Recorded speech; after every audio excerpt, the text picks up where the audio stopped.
Hello दोस्तों, कैसे हैं आप सब। उम्मीद करती हूँ अच्छे और मस्त होंगे।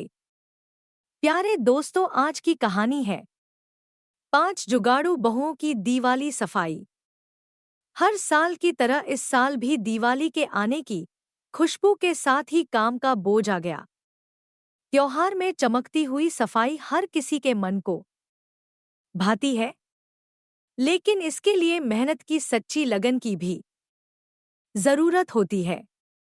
5 बहुएं शालिनी, रिया, प्रिया, सीमा और राधिका इस बार दिवाली पर सफाई का अनोखा मुकाबला करने वाली थी। शालिनी को काम में कटौती करना जैसे आता ही नहीं, बल्कि उसका फेवरेट काम है। उसके लिए दिवाली पर सफाई करना बस नाम के लिए होता है। इस बार उसने सफाई की एक नई रणनीति अपनाई। उसने एक नज़र पूरे घर पर डाली और सोच लिया कि जो चीजें मेहमानों को दिखेंगी, बस उन्हीं को चमकाना है। शालिनी ने पहले ड्राइंग रूम को चुना, क्योंकि वही जगह है जहां मेहमान आते हैं। उसने सिर्फ वहां का सोफा झाड़ दिया, पर्दों को थोड़ा सा हिला दिया और काम खत्म। बाकी जगहों पर थोड़ा सा झाड़ू लगाकर वो जैसे तैसे सफाई का नाटक करती रही। चीजों को कहीं और रखने के बजाय उसने सामान को फालतू जगह में ठूंस दिया। इस तरह शालिनी का काम बिना मेहनत के हो गया, और सास को भी ये अंदाजा नहीं हुआ कि बहू ने सब कुछ जल्दबाजी में निपटाया। रिया का दिमाग एकदम तेज चलता था। उसने सफाई का काम शुरू करने से पहले ही एक हफ्ते का टाइम टेबल बना लिया। रविवार को खिड़कियां और दरवाजे, सोमवार को फर्नीचर, मंगलवार को पर्दे और चादरें। उसने योजना बना ली। हर दिन बस एक ही हिस्से की सफाई करने का तरीका अपनाया, ताकि एक ही दिन में सारा काम न करना पड़े।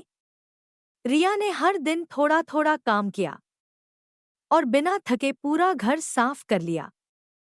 उसके इस स्मार्ट तरीके से न केवल उसका समय बचा, बल्कि घर भी एकदम चमकने लगा। दिवाली से पहले पूरा घर ऐसे सजा कि सास ने खुश होकर रिया को शाबाशी दी। प्रिया की सफाई करने का तरीका बिल्कुल त्वरित था। उसका मानना था कि सफाई में जितना कम समय लगे उतना अच्छा। सफाई के नाम पर उसे ज्यादा काम करना पसंद नहीं था। उसने सफाई के लिए 1 घंटे का समय रखा और सोच लिया कि बस यही समय है सफाई का। प्रिया ने जल्दी जल्दी हर चीज का काम निपटाया। चीजों को धोने के बजाय उसने उन्हें पानी में भिगोकर बाहर रख दिया, ताकि वो धूल साफ हो जाए। दीवार पर लगे शोपीस को भी उसने सीधा धूप में रख दिया, ताकि उनकी गंदगी हट जाए। ये उसकी खासियत थी कि वो बिना मेहनत किए भी सफाई का अच्छा खासा असर बना लेती थी। सीमा की सफाई का अंदाज हमेशा अलग होता था। वो हमेशा दादी नानी के नुस्खों को मानती थी। इस बार भी उसने बेकिंग सोडा और सिरके से बाथरूम के फर्श को चमकाया। ग्रीस हटाने के लिए उसने नींबू और नमक का उपयोग किया और किचन को एकदम नया जैसा बना दिया।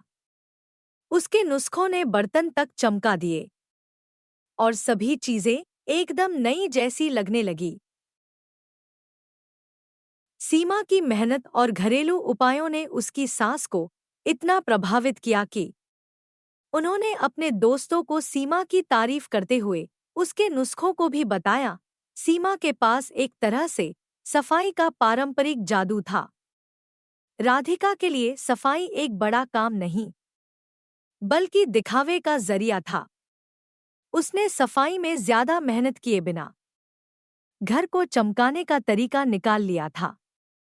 राधिका ने सबसे पहले पूरे घर का निरीक्षण किया और सोचा कि कौन-कौन सी जगहें दिखाई नहीं देंगी। उसने वहां की धूल को ज्यादा छेड़ने के बजाय मेजों पर चादर डाल दी। राधिका ने कुछ किताबों के पीछे गंदगी छिपा दी और गद्दों के नीचे छोटे छोटे कागज रख दिए ताकि वे बाहर से साफ दिखें। उसके इस नाम की सफाई के स्टाइल ने उसे बिना मेहनत के काम पूरा करने की खुशी दी। बाहर से घर चमकता दिखा और किसी को पता भी नहीं चला कि सफाई का सिर्फ नाम था। पांचों बहुओं ने अपने अपने तरीके से दिवाली की सफाई का काम पूरा किया। उनके जुगाड़ और अनोखे तरीके घर को दिवाली के लिए तैयार करने के साथ ही एक दूसरे के सफाई के तौर तरीकों को समझने का मौका भी दिया।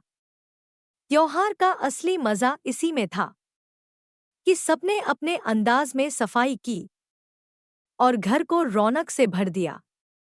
इस तरह हर बहू का सफाई का अपना तरीका, अपनी सोच और अपना अंदाज है, और शायद यही सबके चेहरे पर मुस्कान और पूरे घर में खुशियों की चमक लाता है। प्यारे दोस्तों, यह कहानी यहीं पर समाप्त होती है। आपको यह कहानी कैसी लगी? कमेंट बॉक्स में जरूर बताएं। अगर आपको हमारी ये कहानी पसंद आई हो तो कृपया हमारे वीडियो को लाइक, शेयर और चैनल को प्लीज सब्सक्राइब जरूर कर लें। इससे हमें मोटिवेशन मिलता है और आप तक ऐसी ही मजेदार कहानियां सबसे पहले पहुंचती रहेगी। प्यारे दोस्तों, नमस्कार।